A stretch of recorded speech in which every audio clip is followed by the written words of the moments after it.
کہ شب جمعہ جو بھی مجلس ہوتی ہے، چاہے پہلا عشرہ ہو، چاہے 40 کا عشرہ ہو، چاہے سال کی کوئی عام تاریخ ہو، تھوڑا سا ذکر اس امام کا کیا جاتا ہے جس امام کے غیبت کی آخری رات شب جمعہ ہی ہو۔ اچھا، ویسے تو یہ پروردگار کے اختیار میں ہے، جیسا کہ روایتوں میں آیا ہے کہ ہو سکتا کہ ظہور امام کا اعلان بھی ہو جائے اور اس کے بعد بھی اللہ ظاہر نہ کرے، یعنی جو ہمارے یہاں آج کل ایک بہت پسندیدہ مشغلہ لوگوں کا بن گیا ہے، اور غالباً سوشل میڈیا پر سب سے زیادہ یہی چیز ڈسکس کی جاتی ہے، دنیا کا کوئی بڑے سے بڑا واقعہ ہو کہ چھوٹے سے چھوٹا سانحہ، فوراً اس کو ملا دیا جاتا ہے کہ دیکھیے ایک نشانی اور پوری ہو گئی ہے اور امام تشریف لانے والے ہیں۔ اب یہ جو واقعات کو جس طریقے سے لوگ ملاتے ہیں، مثلا مجھے تو یہاں کا نہیں پتا، لیکن پاکستان میں بہت زیادہ یہ ہاٹ ایشو بنا۔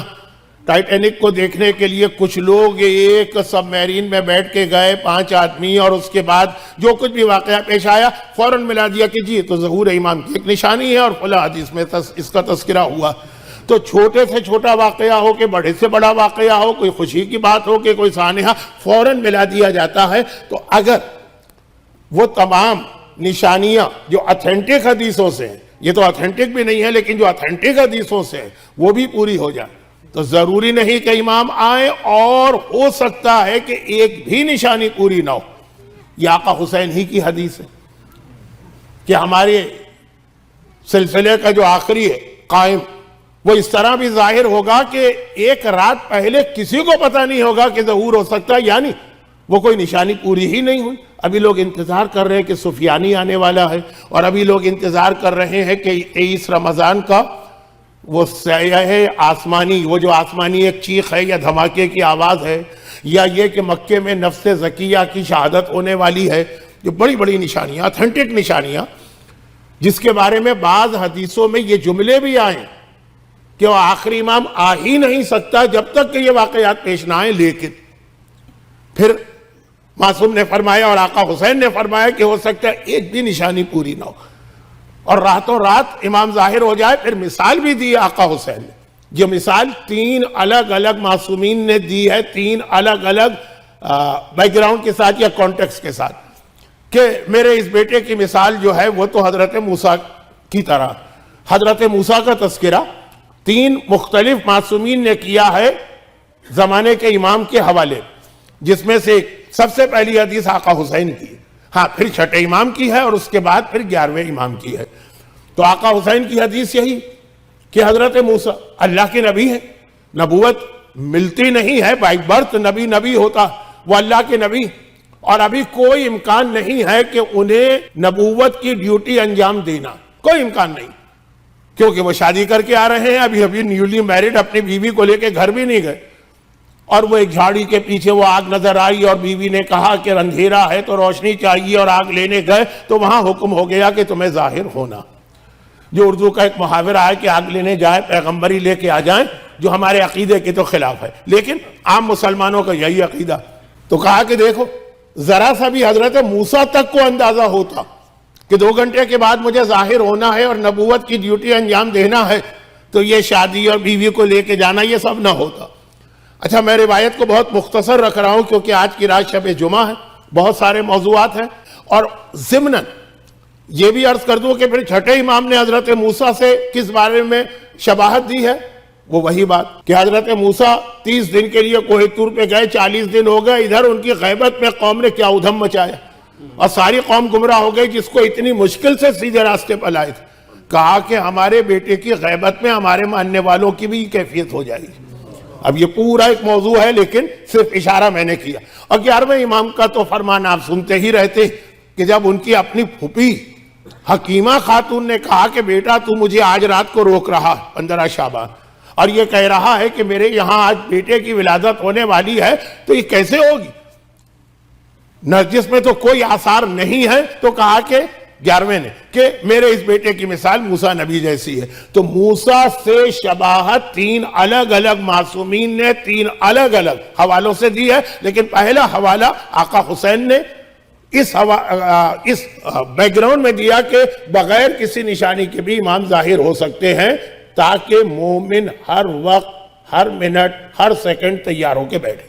لیکن زیادہ امکان یہ ہے کہ ظہور جو ہے وہ جمعے کے دن ہوگا، بلکہ کل نماز جمعہ کے بعد تو اکثر مسجدوں میں زمانے کے امام کی وہ زیارت پڑھی جاتی ہے، جو زیارت پوری ایک چین ہے، اس کا ایک حصہ ہے. یعنی وہ کیا ہے کہ سیٹرڈے سے زیارتیں شروع کرو، سیٹرڈے رسول خدا کا دن ہے تو ان کی زیارت پڑھو، سنڈے مولا کا دن ہے، ہر ویک کا ہر ڈے کسی امام کا ہے، ان کی زیارت ہے، اور بہت مختصر ہے کہ روزانہ والے اعمال کو اسلام زیادہ لمبا نہیں کرنا چاہتا ہے، مختصر. تو اس حوالے سے آخری ہے جمعے کا دن. لیکن اس زیارت میں بھی یہ جملہ ہے نا، المتوقع، ایکسپیکٹڈ ہے کہ آج آپ کا ظہور ہو جمعے کے دن. تو وہ جو ایکسپیکٹیشن ہے اس کے اعتبار سے شب جمعہ غیبت کی آخری رات ہوگی. اور اسی لیے باپ نے اپنے بیٹے سے وعدہ کیا کہ بھئی مثلا میں تمہیں کل فلاں چیز لا کے دوں گا اور لانا بھول گئے، یا کسی وجہ سے نہ لا سکا، بہت بیزی ہو گیا، مصروف ہو گیا، چھوٹا بچہ ہے رونے لگتا. ہمیں توقع ہے کہ آج رات کے اختتام پہ امام ظاہر ہوں گے، ظاہر نہیں ہوئے ہم رونے لگے، اسی رونے کا نام دعائے ندبہ. تو یہ جو ایک سلسلہ ہے شب جمعہ اور جمعے کی صبح، اس حوالے سے جب بھی کبھی شب جمعہ کی مجلس کا مجھے موقع ملتا ہے، چاہے وہ ایک اکیلی مجلس ہو، چاہے وہ سلسلے کے درمیان ہو، تھوڑا سا ذکر زمانے کا امام کا ہوتا ہے. لیکن اس دفعہ تو اتفاق ایسا ہوا کہ کل رات کی مجلس میں جو موضوع بنا تھا وہ جا کے سیدھا ملے گا زمانے کے امام سے. وہ تو موضوع ہی ایسا کل بن گیا، وہ جو آدھا واقعہ آیا تھا اور آدھا واقعہ رہ گیا تھا، تو اس کی تکمیل کی جانب میں بڑھ رہا ہوں. لیکن آیت آج میں نے وہ منتخب کی ہے 89 سورہ بقرہ سرنامہ کلام میں. آیتیں تو ابھی کئی تلاوت کی جائیں گی، لیکن ابتدا میں جس کے اندر وہی پیغام دیا جو چھٹے امام کی حدیث میں تھا. پیغام کیا ہے کہ دیکھو، حجت خدا کے آنے سے پہلے کچھ ایسے لوگ ہوتے ہیں جو اس کے ظہور کی دعا مانگتے ہیں، اور اپنے فائدے کے لیے نہیں. ہم میں سے تو کچھ لوگوں کے ذہن میں کبھی خیال آ جاتا کہ زمانے کا امام آئے گا تو ہمیں یہ فائدے ملیں گے، لیکن جن کا تذکرہ قرآن کر رہا ہے وہ اپنے فائدے کے لیے نہیں. یستفتحون علی الذین کفروا، کفر کے خاتمے کے لیے دعا کر رہے ہیں وہ. لیکن فلما جاءہم، جب وہ آ گیا، انہی لوگوں نے اس کا انکار کر دیا، تو لعنت ہو ان کافروں پر. یہاں آیت میں اشارہ ہے ہر کافر کی بات، ان کافروں پر جو پہلے انتظار کرتے ہیں اور بعد میں انکار کرتے ہیں. وہی پیغام اور اسی کو ہر شب جمعہ میں تازہ کرتا ہوں. لیکن جیسا کہ میں نے کہا کہ اس دفعہ تو شروع مجلس میں ہی وہ موضوع بن گیا جس میں یہ چیز ذرا وضاحت کے ساتھ کچھ آج اور کچھ کل آئے گی. تو خیر یہ تمہید تو ہو گئی. ظہور امام کے حوالے سے مومن کو ہر لمحے تیار رہنا ہے، نشانیاں چیک نہیں کرنا. اس سے ذرا سستی بھی آ جاتی ہے کہ بھئی ابھی تو اتنی نشانیاں باقی ہیں، تو ٹائم ہے ہمارے پاس، کچھ اور گانے سن لو، کچھ اور شرابیں پی لو، کچھ اور سود کھا لو، کچھ اور گناہ کر لو، ابھی ٹائم ہے ہمارے پاس. اور یہی بات کہ اگر یہ طے ہو جائے کہ امام جمعے ہی کو آئیں گے تو اس کا مطلب یہ کہ جمعہ گزر گیا تو 6 دن آپ کے پاس پھر ریلیکس ہے. سیٹرڈے سنڈے منڈے کچھ بھی کرو، کوئی حرج نہیں ہے، کیونکہ آج تو امام آنے والے نہیں. اور اسی طریقے سے تاریخ کی بات کہ اگر یہ طے ہو گیا کہ 10 محرم ہی کو ظاہر ہوں گے تو 10 محرم گزر گئی، اب 350 دن آپ کو اور ایکسٹرا مل گئے اپنی آرام دہ زندگی گزارنے کے. تو دیکھیے یہ ساری چیزیں اسلام نے بتائی بھی ہے، ساتھ میں کہا ہے. لیکن اس پر اتنا زیادہ ریلائی نہ کرو کہ سمجھو کہ بس انہی تاریخوں میں ہوگا. اور یہاں پر وہ اصول آیا جو دعا کا اصول ہے. 2 دن آج تیسری مجلس ہے نا، 2 دن کچھ دعا کے حوالے سے بات ہوئی، تو دعا کا جو اصول ہے وہ یہاں پہ آ گئے کہ اللہ جو اعلان کر چکا ہے ایک مومن کی تقدیر میں، بک آف فیٹ، دعا کے ذریعے بدل جاتا ہے کہ نہیں بدل جاتا؟ کا اللہ قادر مطلق ہے، ایسا پابند نہیں ہے کہ ایک دفعہ جو لکھ دیا تو بس اب اپنے لکھے کو خود بھی نہیں بدل سکتا. نہیں بدل سکتا. دعا اسی لیے کی جاتی، صدقہ اسی لیے دیا جاتا ہے. ظہور امام کا بھی یہی مسئلہ ہے کہ تاریخ اگر اعلان بھی کر دے اللہ، ہمارے سامنے آ کر کہہ بھی دے کہ فلاں تاریخ کو ظاہر ہوگا میرا یہ آخری نمائندہ، تب بھی اس کو بدل سکتا ہے. تو اس لیے کہ مومن ہر وقت ہر لمحے تیار بیٹھے. اب آ جائیے، یہ چھوٹی سی تمہید کا ربط ملے گا آگے کے موضوع سے کہ جب یہ پوچھا گیا، اور یہ جو بات میں نے ابھی کہی کہ ہر لمحے مومن تیار بیٹھے، اس لیے جمعے کو زیادہ انتظار کرے لیکن ہفتے کے باقی 6 دن بھی یہی رہے کہ ہو سکتا ہے کہ بدھ کے دن ظاہر ہو جائے. 10 محرم کو زیادہ انتظار کریں لیکن سال کے باقی 350 دن بھی ہر وقت الرٹ ہو کے بیٹھے. اور اس سے مطلب کیا ہے الرٹ ہو کے بیٹھنے سے. وہ شاید تقریر کے درمیان ایک واقعہ آئے گا جس میں اس کی مزید وضاحت ہوگی. تو ایک حدیث یہ ہے کہ کچھ لوگ اللہ سے مذاق کرتے ہیں. ان میں پہلا مومن وہ ہے جو دعا کرتا ہے, کوشش کچھ نہیں کرتا. گھر میں بیٹھا ہوا ہے, دعا کر رہا ہے, لیکن کوئی اچھا یہ اتنی مشہور بات ہے اور کامن سینس کی بات ہے کہ اس پر ٹائم لگانا, یہ آپ حضرات کے قیمتی ٹائم کو ویسٹ کرنا, کہ ہر ایک کو پتا کہ آپ کوشش نہ کریں. تو کہا کہ جو آدمی بغیر کوشش کے دعا کر رہا ہے وہ اللہ سے مذاق کر رہا ہے, وہ دعا نہیں کر رہا ہے. جیسے روزی رزق کے بارے میں ہر ایک کو پتا, کوشش تو کرنا ہوگا. صحت کے بارے میں ہر ایک کو پتا ہے, علاج تو کرنا ہوگا. لیکن ظہور امام کے بارے میں یہ کیوں نہیں پتا کہ ظہور امام کی دعا کرنا ہے تو کوئی کوشش بھی کرنا. وہاں یہ چیز ذہن سے کیوں نکل جاتی ہے جو ہر چھوٹی سے چھوٹی دعا کے حوالے سے ہمارے اور آپ کے پاس موجود ہے. ہم کہتے ہیں تو کامن سینس کی بات. یہ کامن سینس یہاں جا کے کیوں ختم ہو جاتی ہے جب ظہور امام کی بات ہوتی. تو اگر آپ سے ہی پوچھ لیا جائے, میں اپنے آپ سے بھی پوچھ لوں کہ بھائی میں نے پچھلی شب جمعہ کو زمانے کے امام کو یاد کیا اور دعا کی اور آج بھی یاد کر رہا ہوں, اس ایک ہفتے میں نے کوشش کیا کی. رزق کے لیے کبھی آپ ایسی حماقت نہیں کریں گے, صحت کے لیے کبھی ایسی حماقت نہیں کریں گے, تو وہ کوشش وہ آئے گا آج کی مجلس میں آگے چل کر, لیکن اصل موضوع کے دائرے میں. یہ آج کی مجلس کا موضوع خود بخود بن جائے گا. اسد ابن زرارہ اور ذکوان دو ڈیلیگیٹ بھیجے گئے, اور یہاں تک بات پہنچی تھی کہ کان میں روئی. وہ اپنے دوست کے کہنے پر, عتبہ کے کہنے پر, خانہ کعبہ کا طواف, لیکن دوران طواف پیغمبر پہ پہلی نگاہ جو پڑی پہلے چکر میں تو انتہائی, اب یہ توہین کا جملہ ہے لیکن تاریخ میں اسی طرح لکھا, انتہائی نفرت کے ساتھ دیکھا کہ ان کی وجہ سے ہماری قوم کو مدد نہیں مل رہی. یہ کل کی بات سے صرف ربط ملانے کے لیے کچھ جملے دہرا رہا کہ اگر یہ نہ ہوتے تو ہم کو ہر سال کی طرح اس سال بھی مدد ملتی, ان کی وجہ سے ہمیں مدد نہیں مل رہی ہے. تو ایک دشمنی, ایک نفرت, پھر دوسرا چکر, تیسرا چکر, پھر یہ خیال کہ میں کوئی اتنا بے وقوف اور سیدھا سادہ آدمی نہیں ہوں, قوم نے مجھے بھیجا ہے نمائندہ بنا کر, کیا میں کسی کی تھوڑی سی باتیں سن کے بہک جاؤں گا. اور پھر آخر میں پیغمبر کے پاس آ کے یہ سوال کہ تیرا پیغام کیا. پیغمبر نے سورہ انعام کی آیت نمبر 151, 152, 153 کی تلاوت کی, اور اس آیت میں ایک ایسا پیغام ہے جو شب جمعہ کا دوسرا میسج بنتا ہے. ایک زمانے کا امام, ایک اور میسج, اور یہ دونوں میسج بھی آپس میں مل جائیں گے. آپ کہیں گے مولانا آج کچھ ذرا سی مبہم باتیں کہہ رہے ہیں. نہیں, اب دیکھیے وہ 3 آیتیں کل تلاوت ہو چکی ہیں, لیکن آج ایک مرتبہ پھر اس کے اہم پوائنٹ. قل تعالو. اچھا, آیت کا جو اسٹائل ہے نا, قل تعالو, یہ بالکل وہ اسٹائل ہے جو مدینے میں آیا مباہلہ کے اندر بھی آیت وہیں سے شروع ہوئی تھی. فقل تعالو, اے حبیب ان لوگوں سے کہو کہ آؤ. وہاں فقل ہے, یہاں فا کے بغیر قل تعالو, آؤ. جو پوچھنا چاہتا ہے مجھ سے کہ اسلام کیا, میں کیا پیغام لے کے آیا ہوں, مجھے لاسٹ میسج آف اللہ کیا ہے, آؤ تعالو, آؤ میرے پاس. اتلو ما حرم ربکم علیکم, میں تمہیں بتاتا ہوں کہ کیا پیغام لے کے آیا ہوں. اللہ تشرکو بہ شیئا, پہلی بات شرک نہ کرنا. ہر گناہ کی معافی ہے اور ہر گناہ پہ کمپرومائز ہو سکتا ہے, لیکن شرک کے اوپر نہ کوئی معافی ہے نہ کوئی کمپرومائز ہو سکتا ہے. اور یہ شرک ہے جو اس کائنات کو یونٹی عطا کرتا, جو کل میں نے آیت کا آخری ٹکڑا پڑھا تھا, لو کان فیہما آلہۃ الا اللہ لفسدتا. اگر زمین و آسمان میں ایک سے زیادہ خدا ہوتے تو ہر وقت ایک جھگڑا ہوتا, ہر وقت ایک فساد ہوتا. اور ایک خدا کے ماننے والوں میں بھی اگر جھگڑا و فساد ہو تو اس کا مطلب یہ کہ ابھی صحیح معنوں میں خدا کو مانا بھی نہیں ہے. لیکن یہ چیزیں ذرا آہستہ آہستہ ہوں گی. ہاتھ ذرا سا پنجابی لفظ ہے ہولا رکھنا. تو خیر, اللہ تشرکو بہ شیئا, خبردار کبھی شرک نہ کرنا. اور پیغمبر کی وہ حدیث بھی آپ کو یاد ہوگی, یہ ہے پیغمبر کی رسالت یعنی اعلان رسالت کے شروع کی حدیث.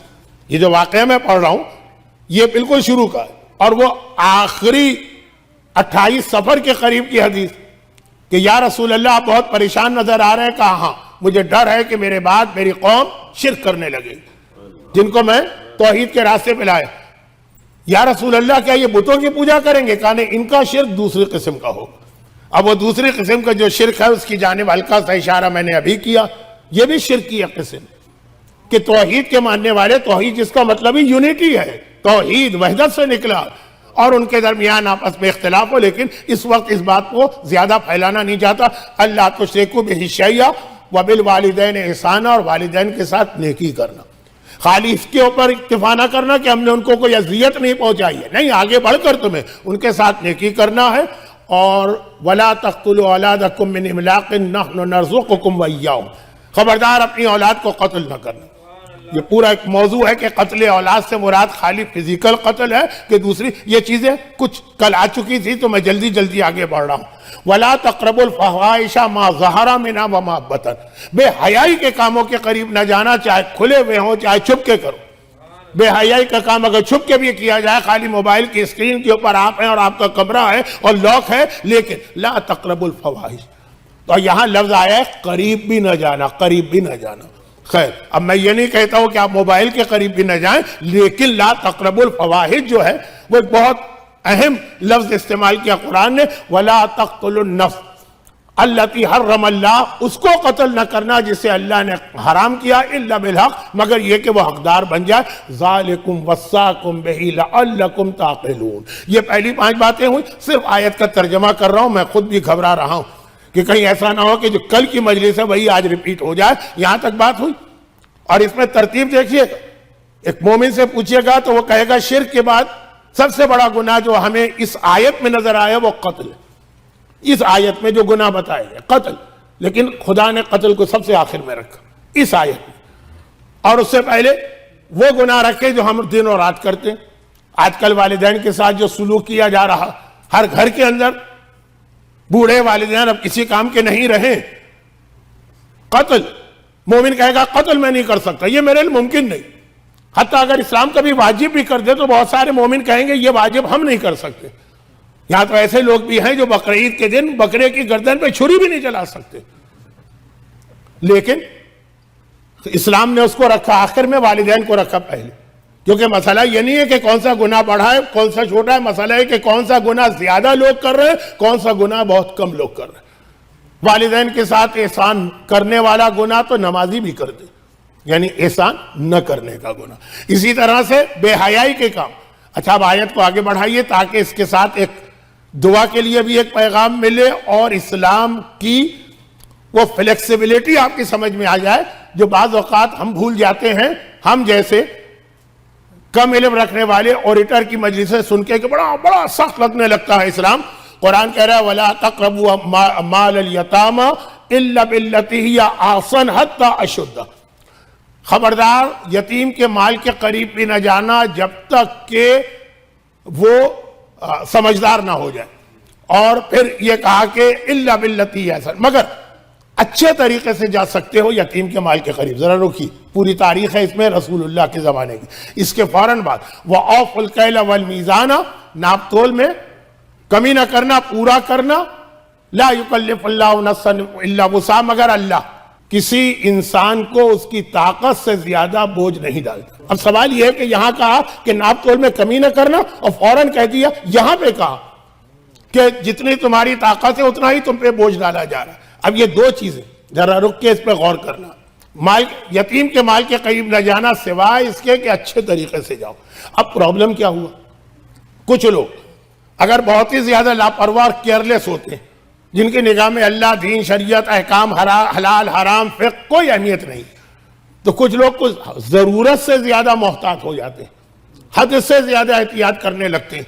جب اسلام میں یہ حکم آیا کہ یتیم کے مال کے قریب بھی نہ جانا، تو یہ آیا یتیم کے فیور کے لیے نا، یتیم کے لیے یہ مسئلہ مصیبت بن گیا۔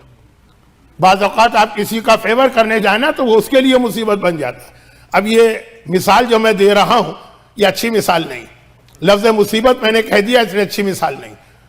خدا نے ابراہیم کو آگ سے بچانا چاہا، کہا یا نارو کونی بردا، اے آگ ٹھنڈی ہو جا، مگر یہ جو خدا نے آگ سے کہا تو وہ آگ اتنی ٹھنڈی ہوئی کہ اب جو کینیڈا میں جس طرح سے لوگ سردی سے مرتے ہیں نا، تو آگ میں جل کے نہیں، برف سے جل کے مرتے ہیں، اتنی ٹھنڈی ہو گئی کہ جناب ابراہیم کا جسم کانپنے لگا، وہ سردی کی وجہ سے مرنے کے قریب ہو گئے۔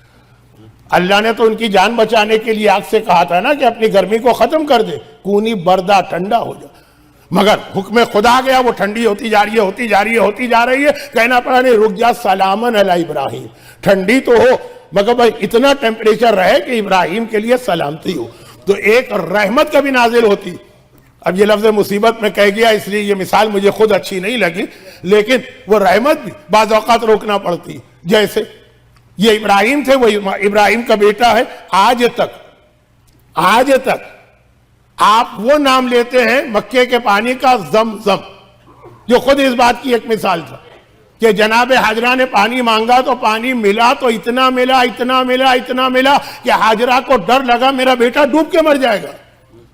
کہنا پڑا زم، اسٹاپ، رک جا. تو یہ رحمت خدا دیتا ہے تو اتنا دیتا ہے کہ ہم سے سنبھالے نہ سنبھلے. اب یہاں کی بات تو نہیں کر رہا، جیسے پاکستان میں لوگ اپنی بیویوں کو شاپنگ کرانے لے جاتے ہیں تو بیویاں اتنی شاپنگ کرتی ہیں کہ وہ جو بیگ ہوتے ہیں، جو باکسز ہوتے ہیں، وہ شوہر سے اٹھائے نہیں جاتے ہیں. 2 اٹھاتا ہے تو 4 گرتے ہیں، اور 4 اٹھاتا ہے تو 8 گرتے ہیں. رحمت خدا بھی اس طرح آتی. شرط یہ ہے کہ ذرا صحیح طریقے سے مانگا جائے. صحیح طریقہ کیا؟ صحیح طریقہ یہ ہے کہ جب ابراہیم کو آگ میں پھینکا جا رہا، جبرائیل آئے، اے ابراہیم مدد کروں؟ کہا نہیں، مجھے مدد چاہیے. کیونکہ اگر کہہ دیں کہ مدد نہیں چاہیے تو یہ اتنا بڑا دعویٰ ہے جو صرف خدا کہہ سکتا ہے کہ ان اللہ لغنی عن العالمین، مجھے کسی کائنات میں کسی کی ضرورت نہیں، یہ صرف اللہ کہہ سکتا. یہ جملہ کہہ دے تو یہ توحید کے خلاف ہو رہا. لیکن اگر کہہ دے کہ مدد تجھ سے چاہیے، وہ بھی توحید کے خلاف ہو رہا ہے کہ غیر کے آگے ہاتھ پھیلائے. کہا مدد چاہیے مگر تجھ سے نہیں چاہیے، جس سے چاہیے وہ میری حالت دیکھ رہا. یہ ابراہیم اصول بتا رہے. مگر حاجرہ نے کیا بتایا کہ پانی ملا تو اتنا ملا، یعنی پانی نہیں، دعا قبول ہوئی. تو اتنی کہ سنبھالی نہیں سمجھی جا رہی. کب؟ جب حاجرہ 7 بار دوڑی ہیں. حج کرنے والوں سے پوچھئے، عمرہ کرنے والوں سے پوچھئے، طواف میں زحمت نہیں ہوتی ہے. صحیح کے اندر آدمی ختم ہو جاتا ہے ایک صحیح کے اندر. جبکہ آج کی صحیح مانے 2 پہاڑیوں کے بیچ میں 7 مرتبہ چلنا. آج کی صحیح کتنی آرام دہ، پنکھا بھی لگا ہے، ایئر کولر بھی لگے ہیں، ایئر کنڈیشن بھی لگے ہیں، ٹھنڈا پانی کا انتظام بھی ہے، آرام کی جگہ بھی بنائی گئی. اور حاجرہ نے اس زمانے تو کیا کہا؟ کوشش کرو گے. جو میں نے کہا نا زمانے کے امام کے حوالے سے کہ اللہ سے مذاق نہ کیجئے. اگر کہیے کہ ہم تیار ہیں اور ظہور ہو جائے تو کوشش کرو تو اتنا ملے گا کہ تمہیں سنبھالے نہیں سمجھے گا. تمہیں کہنا پڑے گا بس زم، رک جا. خدا بندہ جتنا چاہیے تھا اس سے زیادہ مل گیا. لیکن اب ہوا یہ کہ یتیم کے فیور میں اسلام نے ایک حکم دیا کہ اس کے مال کو نہ چھوڑ. لوگ اتنا گھبرا گئے جو ذرا سا احتیاط کرنے والے. یتیم سے کوئی ڈیلنگ ہی نہیں کرتے. وہ روٹی خریدنے جاتا ہے، کہا تمہارے ہاتھ روٹی نہیں بیچیں گے، ہم دوسروں کو بیچیں گے. بھئی ہم نے تمہارے ہاتھ بیچ دی مثلا تو $1 کی روٹی ہے، اگر ہم نے تم سے $1 10 سینٹ لے لیا تو کہیں ہم قیامت میں پکڑے نہ جائیں. ایک بالغ آدمی سے، ایک سمجھدار آدمی سے ہم تھوڑی قیمت زیادہ لے لیں اور چل جائیں. اب مسئلہ یہ ہوا کہ یتیم کھانا نہیں خرید پا رہا، یتیم کو کوئی مکان کرائے پہ دینے کو تیار نہیں، یتیم کو کوئی سواری نہیں مل رہی. کیوں؟ لوگ گھبرا رہے ہیں کہ اگر ہم نے اس سے کوئی بزنس ڈیلنگ کی ہے تو کہیں ایسا نہ ہو کہ ہمارے پاس ذرا سا زیادہ آ جائے اور ہم پکڑ میں آ جائیں. اور اسلام میں تو یتیم کا حکم شروع میں ہی آ گئے. خدا کو کہنا پڑا الا باللتی ہی احسن. نہیں، یتیم کے مال کے قریب ظلم کرتے ہوئے نہ جاؤ، لیکن جو نارمل قسم کے معاملات ہیں اس میں یتیم کے ساتھ بھی ڈیلنگ کرو. ایک یہ بات. دوسری وَأَوْفُوا الْكَيْلَ وَالْمِيزَانَ. یہ بہت اہم مسئلہ. آج کی رات میں نے کہا ایک دوسرا میسج کیا ہے؟ عذاب قبر. آج کی رات عذاب قبر کو یاد کرنے کی رات ہے اور اللہ سے پناہ مانگنے کی رات ہے کہ اللہ اس عذاب قبر سے ہمیں محفوظ رکھے. اور یہ ہم اور آپ تو زندہ ہیں تو مانگ رہے ہیں، لیکن جو مر بھی گئے ہیں وہ بھی آج رات آپ کے گھروں میں آ کر آپ سے کہیں گے کہ بھئی ہم عذاب قبر میں مبتلا ہیں، ہمارے لیے کوئی ایسی نیکی اور اچھا کام کرو کہ ہمارا عذاب کم ہو جائے. یہ یاد دلایا ہے شب جمعہ. اسی لیے ہمارے یہاں مرحومین کی فاتحہ پڑھی جاتی ہے نا شب جمعہ. تو اب یہ عذاب قبر جو آتا ہے تو زیادہ سب سے بڑا اس کا ریزن کیا ہے؟ عذاب قبر کا سب سے بڑا ریزن ہے لوگوں کا حق مارنا. جناب مسلم ابن عقیل جب گرفتار ہو کے پہنچے، زخمی تھے، ہونٹوں سے خون جاری ہو رہا تھا، پیاسے بھی تھے، پانی نہیں پی سکتے، مگر اس وقت کیا وصیت کی کہ میری گردن پہ کچھ قرضہ ہے، میرا یہ قرضہ ادا کر دے. مسلم کسی کا قرضہ روک کے نہیں بیٹھے. اس وقت گرفتار ہے، اس وقت قید ہے، اس وقت ان کی گردن پہ تلوار چلنے والی، اس وقت اگر وہ قرضہ ادا نہیں کر پا رہے ہیں تو مجبوری ہے جو شرعاً قبول ہے، لیکن اتنا خیال اور فکر. یہ مسلم ابن عقیل کا شہادت سے پہلے کا آخری عمل، یا یہ کہو کہ سیکنڈ لاسٹ عمل. لاسٹ عمل تو تھا کہ زیارت پڑی، زیارت وہ مسلم کا آخری عمل ہے، لیکن اس سے پہلے کا عمل شاید پیغام بھی ہو کہ زیارت پر جانے والوں کو بھی یاد دلایا گیا کہ کسی کا حق اپنی گردن پہ لے کے زیارت کے لیے نہ جانا. آخری وصیت مسلم کی یہ تھی عمل کے اعتبار سے. پھر وہ عقیدہ. اور آقا حسین کربلا پہنچ، خوشی سے نہیں آئے، یعنی یہ لفظ اچھے نہیں لگ رہے امام کے لیے. یزید کی فوج راستہ بدل کے ایک طرح سے زبردستی لا رہی ہے، امام کے ساتھ کوئی زبردستی نہیں کر سکتا، لیکن ظاہری حالات امام کو کربلا لایا گیا. امام اپنی خوشی سے نہیں آئے، پھر بھی امام نے کہا ہم کربلا کی زمین خریدیں گے کہ ایسا نہ ہو کہ یہ ہم پر ظلم کر رہا ہے تو ہماری وجہ سے جو زمین کے مالک ہیں ان پہ ظلم ہو جائے. جن کا حق ہے ان کا حق ادا کرنا. آقا حسین ظاہری اعتبار سے کہہ رہا ہوں، ورنہ تو پہلے دن ہی کہا کہ روز اول اللہ نے یہ لکھ دیا کہ ہم کربلا میں شہید ہوں گے، لیکن کربلا خوشی سے نہیں آئے ظاہری اعتبار سے، پھر بھی خریدی زمین ہے کربلا. کیوں؟ ہمیں اور آپ کو میسج مل رہا ہے کسی کا حق نہ مارنا. پراپرٹی کے معاملات ہیں، بزنس کے معاملات ہیں، لون دینے کے معاملات ہیں. کتنا ہماری قوم کے اندر اس حوالے سے اس وقت جھگڑے اور ڈسپیوٹ چل رہے ہیں. اور پھر جیسا کہ کل میں نے اشارہ کیا کہ ہر ایک کو پتا کہ جب ظلم کیا جائے تو اگر وہ جس پر آپ ظلم کر رہے ہیں وہ آپ کا قریبی ہے تو گناہ کی شدت بڑھ جاتی ہے. دیکھیں، یہ میں کسی کو ایک تماچا ماروں یا ایک مکہ ماروں، اتنی ہی طاقت میرے بدن میں ہے غیر کو ماروں اور نعوذ باللہ اپنی ماں یا باپ کو ماروں. طاقت وہی میں نے لگائی ہے، لیکن کیا دونوں گناہ کی شدت برابر مانی جائے گی اسلام میں؟ نہ اسلام میں، نہ کامن سینس کے اندر. تو اب جو کل میں نے بات کہی تھی کہ میراث کے حوالے سے جو ہمارے یہاں مسائل لوگوں کو نہیں معلوم ہے، تو اس میں تو حق مارا جاتا ہے سگی بہن کا، سگے بھائی کا، بھتیجے کا، اور اب یہ رشتہ داروں کے نام لینے کی ضرورت نہیں. عذاب قبر کا سب سے بڑا ریزن، اب یہ الگ بات ہے کہ جن کا رتبہ بڑا ہے ان سے زیادہ سختی سے بات چیت ہوتی ہے. نجف کے ایک مرجے کا واقعہ کہ مرنے کے بعد 1 سال بعد خواب میں نظر آئے ان لوگوں کے جن سے ان کا وعدہ تھا. ایک وعدہ بھی ہوتا ہے جو غدیری بھائی آپس میں کرتے ہیں. کہاں سے 1 سال؟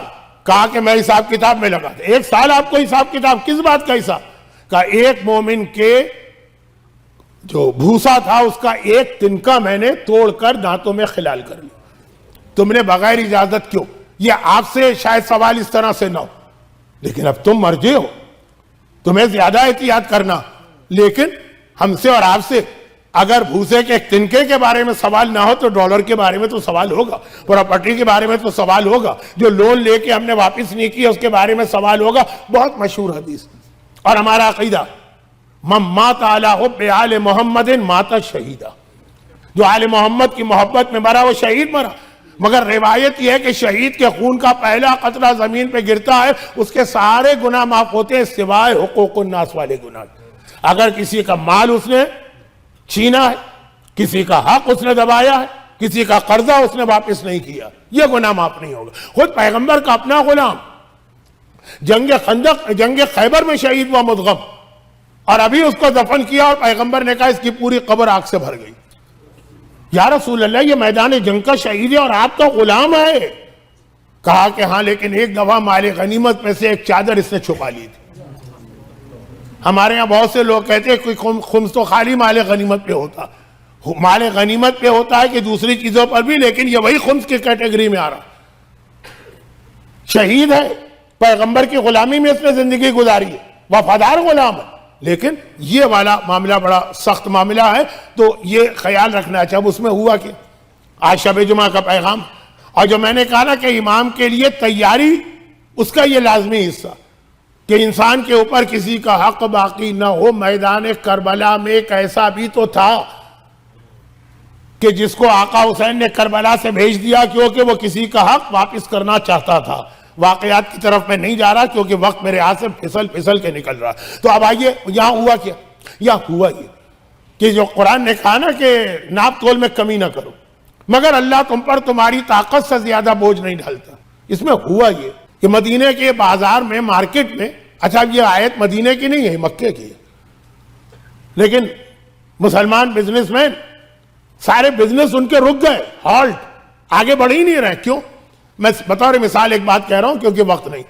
250 گرام چیز آپ نے خریدی، اب آج کل تو اتنے اچھے اسکیل آ گئے ہیں، میجرمنٹ کے پیمانے، لیکن اس وقت اب یہ دکاندار گھبرا رہا ہے کہ اگر 250 گرام ہے، تولنے میں یہ 249 ہو گئے تو ایک گرام میں نے کم دیا نا۔ قرآن نے پہلے دن کہا رسالت کا فاؤنڈیشن اسٹون ناپ تول میں کمی نہ ہو، تو اس کا مطلب یہ ہے کہ ہم نے رسول کا پیغام نہیں مانا۔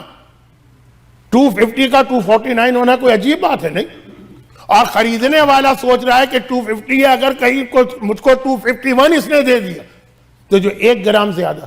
اچھا میں بہت کنفیوز ہو جاتا ہوں کہ آپ کیا گرام چلتے ہیں کہ اونس چلتے ہیں کہ پاؤنڈ چلتے ہیں کہ کلو چلتے ہیں، مجھے کچھ نہیں پتا، لیکن خالی آپ گرام ویرام پہ نہ جائیے، عدد پہ جائیے۔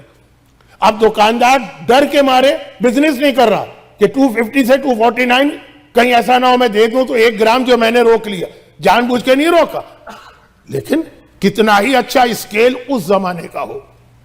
1 گرام تو کوئی آج نہیں ہوتا، آج بہت سے ڈبوں پہ لکھا ہوتا ہے اپروکسیمیٹ ویٹ، اور وہ خریدنے والا بھی گھبرا رہا کہ اگر 251 آ گیا تو جو 1 گرام زیادہ میرے پاس آ گیا، معاملات روکے جا رہے ہیں۔ قرآن نے کہا نہیں بھائی، اتنی سختی نہیں ہے، لا یکلف اللہ نفسا الا وسعہا، ناپ تول میں کمی نہ کرو، لیکن اتنا ہی جتنا تمہاری طاقت میں، جو تمہاری طاقت سے باہر ہے اسے اللہ نے معاف کیا ہوا۔ اچھا اب یہ 6واں 7واں حکم آیا حقوق الناس کے حوالے، پھر غور کیجئے، ابھی اس آیت کے اندر کہیں نماز کا ذکر نہیں ہے، کہیں روزے کا ذکر نہیں ہے، کہیں واجبات اور فروع دین کا ذکر نہیں، اور تاریخ بھی بتاتی ہے کہ نماز شب معراج واجب ہوئی، جو اس آیت کے نازل ہونے کے کئی سال بعد کا مسئلہ، اور روزہ تو مدینے میں آیا، اور زکوٰۃ و خمس تو مدینے میں آئے ہیں، یہ احکام پہلے آ رہے ہیں کہ کسی کا حق تمہاری گردن پہ نہیں ہونا چاہیے، وہاں سے لے کے کربلا تک۔ اور پھر وَإِذَا قُلْتُمْ فَاعْدِلُوا وَلَوْ كَانَ ذَا قَرْبَىٰ، اور دیکھو ایک بات کا خیال رکھنا، جب بولو تو حق بات بولنا، چاہے اپنے رشتہ دار ہی کے خلاف کیوں نہ جا رہی۔ بزنس سیکرٹ، بزنس سیکرٹ کس کا؟ شیطان کا۔ وہ بہت مشہور روایت ہے، مجھے نہیں پتا مشہور ہے کہ نہیں ہے، میں بہت پڑھتا رہتا ہوں۔ جب حضرت نوح کی کشتی میں شیطان بھی نظر آیا، سفینہ نوح میں تو وہی سوار ہوگا نا جسے حضرت نوح نے اجازت دی، اور یہ بات ہو رہی ہے طوفان نوح کی۔ اور چونکہ فی الحال اس مجلس میں کچھ ایسے مومنین ہیں جو کل یا پرسوں زیارت کے لیے جائیں گے، تو مسجد کوفہ میں آپ جائیں گے، وہ جگہ بھی دیکھیں گے جہاں حضرت نوح نے کشتی بنائی، حضرت نوح کا گھر جہاں پہ تھا وہ بھی آپ دیکھیں گے، تو شاید واقعہ بھی آپ کو سنایا جائے۔ وہ تندور بھی، اب تندور تو نظر نہیں آتا ہے جو زمین کے نیچے تھا، لیکن جنہوں نے میری طرح سے 70s میں زیارت کی ان کو یاد ہوگا کہ وہاں تندور بھی تھا۔ حضرت نوح کا پورا واقعہ مسجد کوفہ۔ اب وہ طوفان آ گیا، کشتی چلی، حضرت نوح نے دیکھا کہ میری کشتی میں شیطان بھی بیٹھا ہوا۔ ارے تو کہاں سے آ گیا یہاں پہ؟ بغیر میری اجازت کے تو میری کشتی میں کوئی انٹر نہیں ہو سکتا۔ کہا کہ آپ ہی نے اجازت دی۔ میں اور تجھے اجازت دوں؟ کہا کہ ہاں، یاد کیجئے بارش شروع ہو چکی ہے، بڑھیا کے تندور سے پانی نکلنا شروع ہو گیا، یہ قرآن کی آیت ہے، بڑھیا کا لفظ نہیں ہے لیکن آیت ہے نا کہ تندور سے پانی نکلا۔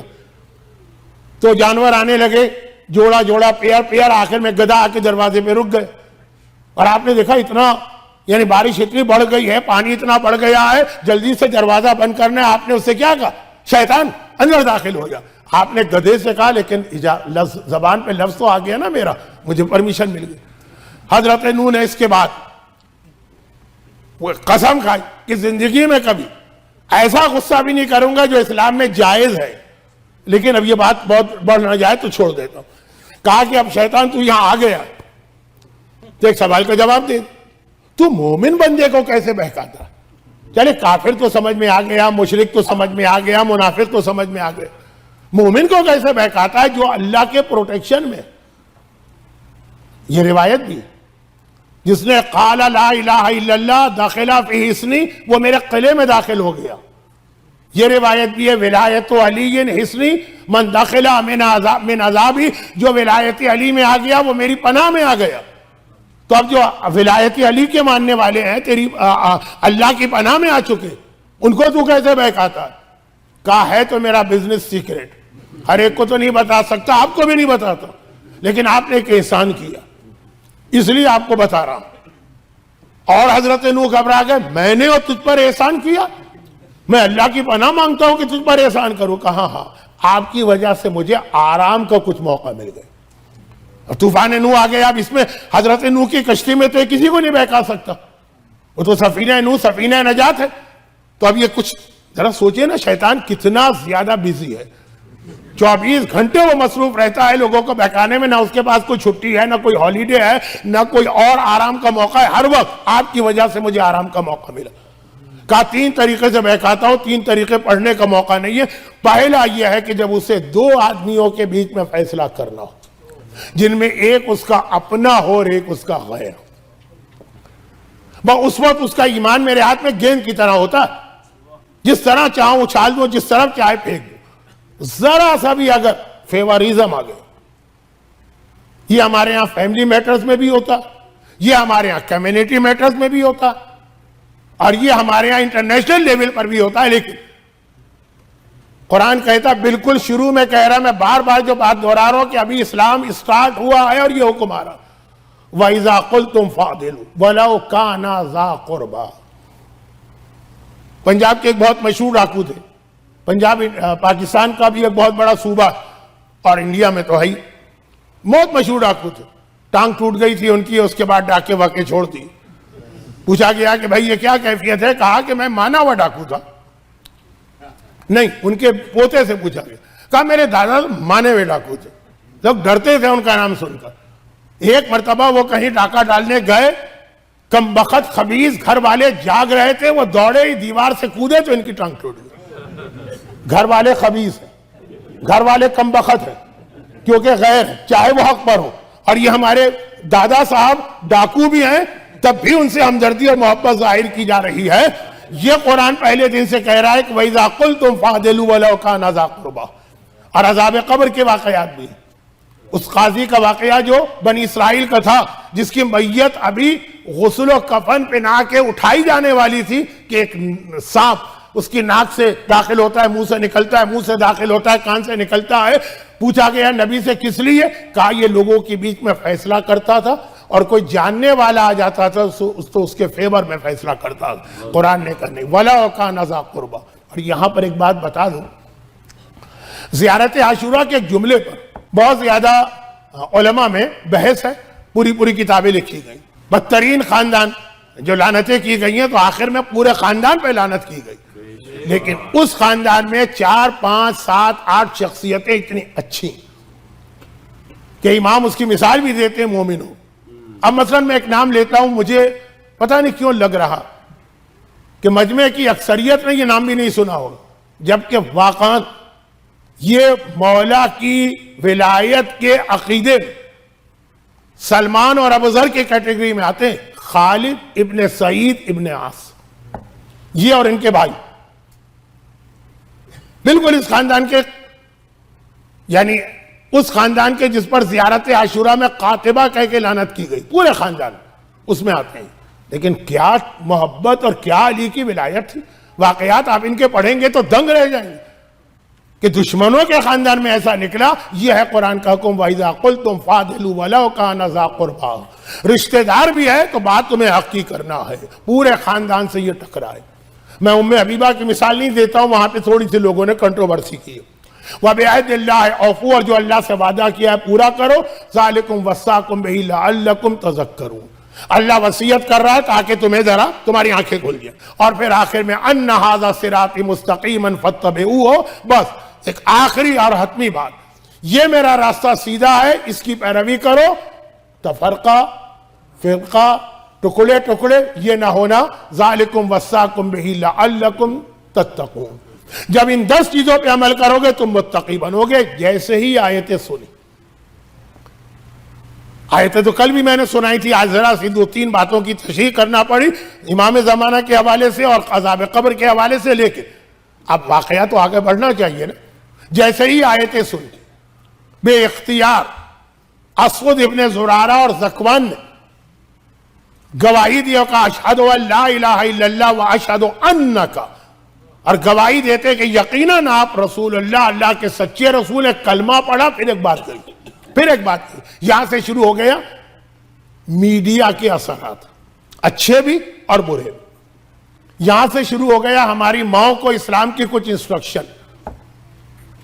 یہاں سے شروع ہو گیا ہمارے باپ کو اسلام کی کچھ ہدایتیں. بچہ پیدا ہو تو کان میں اذان دو اور کان میں اقامت دو.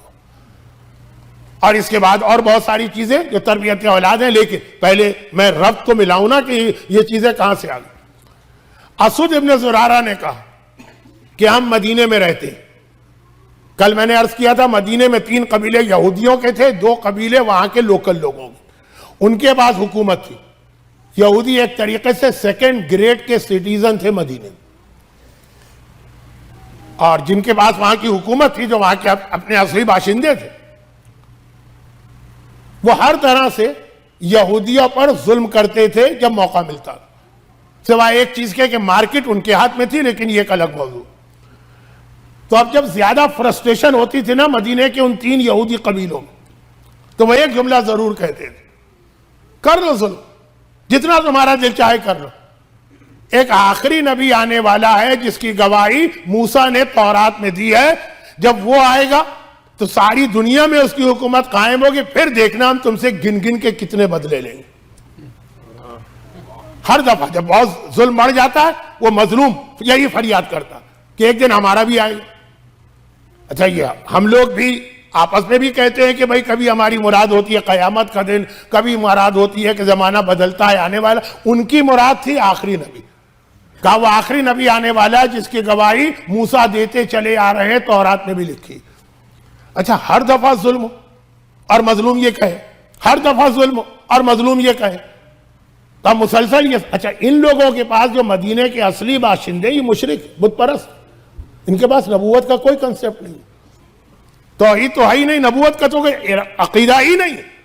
یہ سنتے ہیں مذاق اڑاتے ہیں، مانتے ہی نہیں نبوت، لیکن مسلسل سن رہے ہیں، سالوں سے سن رہے ہیں. سال بھی میں نے غلط کہا، جنریشن سے سن رہے ہیں.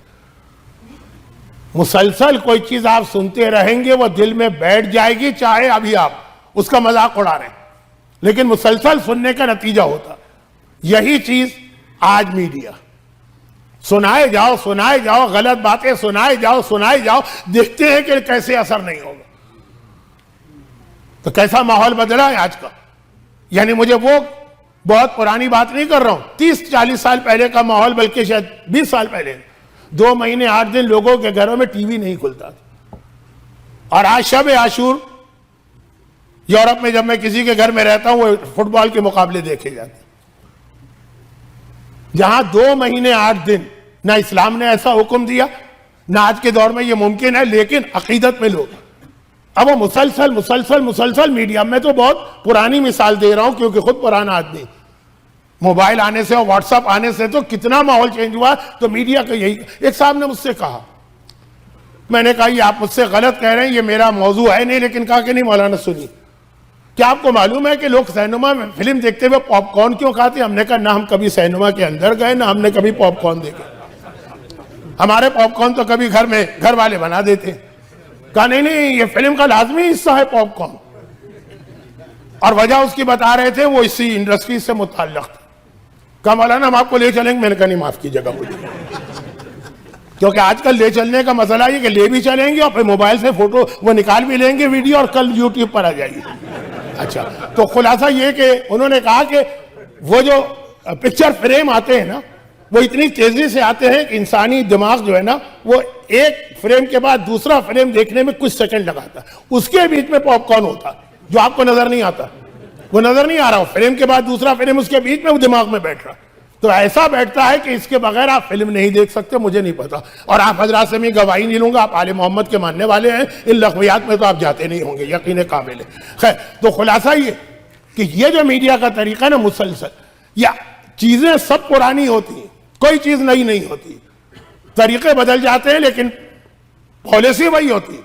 مدینہ کے یہودیوں نے اتنا کہا آخری نبی آخری رسول آخری نبی آخری رسول، وہ ہماری مدد کرے گا، وہ نبی ہوگا، ہم بھی نبی کے ماننے والے ہیں، وہ موسیٰ کی نبوت کا اعلان بھی کرے گا تو ہم بھی موسیٰ والے ہیں تو وہ ہمارا ہوگا۔ اب ان لوگوں نے سنا، مذاق مذاق، کون؟ کافروں نے، مشرکوں نے، مذاق مذاق مذاق، لیکن دل میں بات بیٹھی ہوئی۔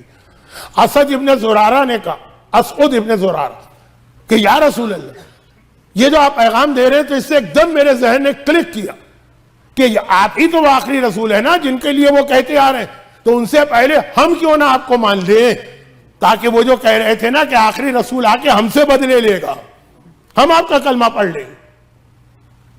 پیغمبر نے کہا اسد واپس مدینے جاؤ اور جا کر یہی پیغام وہاں پہنچاؤ، پھر میں آؤں گا۔ اسد ابن زرارہ مدینے گئے اور اسلام کی تبلیغ شروع۔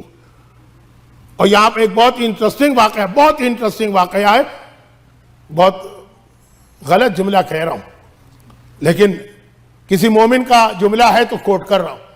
اتنا انٹرسٹنگ واقعہ ہے کہ جب میں نے ممبر پہ پڑھا تھا، پچھلے ہی سال کہیں پڑھا تھا، لوگوں نے کہا مولانا آپ یہ ہسٹری پڑھ رہے ہیں کہ کوئی انڈین فلم کی کہانی سنا رہے ہیں؟ وہ ہسٹری تھی، ہسٹری ہے جنگ احد کا واقعہ، لیکن اتنا سملر لگا کچھ لوگوں کو، انہوں نے ایک لسٹ بھی مجھے، کون سا ہوتا ہے ویکیپیڈیا ہے کوئی چیز، اسے ایک لسٹ نکال کے دے لی کہ دیکھیں یہ اتنی فلموں میں یہی جو ہے وہ پلاٹ تھا۔ وہ پلاٹ نہیں ہے، وہ تاریخ کل، آج نہیں۔ اب گھڑی آپ بھی دیکھ رہے ہیں، میں بھی دیکھ رہا ہوں، آپ کو کل جانا بھی ہے اور جمعہ کی نماز بھی پڑھنا ہے، تو خلاصہ یہ کہ مدینے پہنچے، مدینے پہنچنے کے بعد یہ پیغام پہنچایا اور ساتھ میں یہ بھی کہا یہ وہی آخری رسول ہے جس کے لیے یہودی ہم کو ڈراتے آ رہے ہیں، ان سے پہلے تم اس پر ایمان لے آؤ۔ اور پھر مدینے میں اسلام پھیلا اور وہ واقعہ پیش آیا جو آپ کل سنیں گے۔ میڈیا مسلسل ایک بات سنائی جاؤ، اچھا اب اس کے دونوں پہلو، اگر اچھا میڈیا ہو، دیکھیے اذان اور اقامت بچے کے کان میں کہنا یہ ہمارا اچھا میڈیا، یہ جو ہماری مائیں چھوٹے چھوٹے بچوں کو سکھاتی ہیں خدا کے نور سے پیدا ہوئے پانچوں تن محمد علی فاطمہ حسین و حسن، یہ ہمارا میڈیا۔ اور یہ جملہ میں خود اپنی طرف سے نہیں کہہ رہا، جب کمیونزم اپنے پورے عروج پر تھا، ہماری جوانی تھی، آپ کا بچپنا ہوگا، اس وقت کمیونسٹ یہ کہتے تھے کہ ہمارے بارے میں الزام لگایا جاتا ہے کہ ہم برین واش کرتے ہیں۔ ہم کیا برین واش کریں گے جو مسلمان اپنے بچے کو برین واش کرتا، پیدا ہونے سے لے کر اس کے ہوش سنبھالنے تک مختلف انداز سے اس کے کان میں وہ ساری باتیں ڈال دیتا، جس میں سب سے بہترین مثال عزاداری۔ دیکھیے یہ عزاداری، یہ اس طرح سے ہمارے بچے سیکھتے ہیں کہ سکھانے کی ضرورت نہیں پڑتی ہے، مسلسل دیکھتے دیکھتے ماں باپ بہن بھائی پورا خاندان پورا کمیونٹی وہ خود ہی انوالو ہو جاتے، آپ کو کہنے کی ضرورت نہیں، ان کا انوالومنٹ خود ہی ہوتا ہے۔ میں تو بات کر رہا ہوں 77-78 نارتھ امریکہ میں، اس وقت تو کینیڈا میں نہیں آیا تھا، کتنے ایسے لوگ ملتے تھے مجھے، مجلس سننے آ رہے ہیں، کیوں؟ 300 میل سے 200 میل سے، یہاں بھی اس وقت شاید ایک آدھی مجلس ہوتی ہوگی 40 50 60 میل، پھر معافی میل کہوں کہ کلومیٹر کہوں، امریکہ میں تو میل کہا جائے، 300 میل۔ اچھا ٹھیک ہے، عقیدہ سے آتا ہوگا، کون ہے آپ؟ کہا میں اللہ کو نہیں مانتا، میں اسلام کو نہیں مانتا۔ ارے تمہیں 300 میل کا فاصلہ طے کر کے آپ کیوں آ رہے ہیں، اور وہ بھی ویک ڈے میں؟ کیونکہ عاشورہ وہ ہے کہ جس کے اندر ہم ویکینڈ نہیں ڈھونڈتے۔ باقی ہمیں معصومین سے کمپلین ہے کہ مولا آپ نے اپنی پیدائش کے لیے ویکینڈ کیوں انتخاب نہیں کیا؟ وہ ویک ڈے میں آپ کی ولادت آ جاتی ہے تو ہم آ نہیں سکتے ہیں، اور اگر آتے بھی ہیں تو بڑی زحمت کے ساتھ، لیکن عاشورہ تو ہمارے یہاں کہیں پر بھی اپنی ڈیٹ سے ہٹ کے نہیں ہوتا، 300 میل چل کے آ رہے۔ کہا بس کیا کریں، ہم مانتے ہی نہیں کسی اسلام کو، لیکن بس عاشورے کی تاریخ قریب آتی ہے، خود بخود جو ہے نا دل وہ ایسا گھبرانے لگتا ہے کہ دل چاہتا اٹھو اور کہیں جاؤ اور مجلس میں بیٹھ کے آ جاؤ۔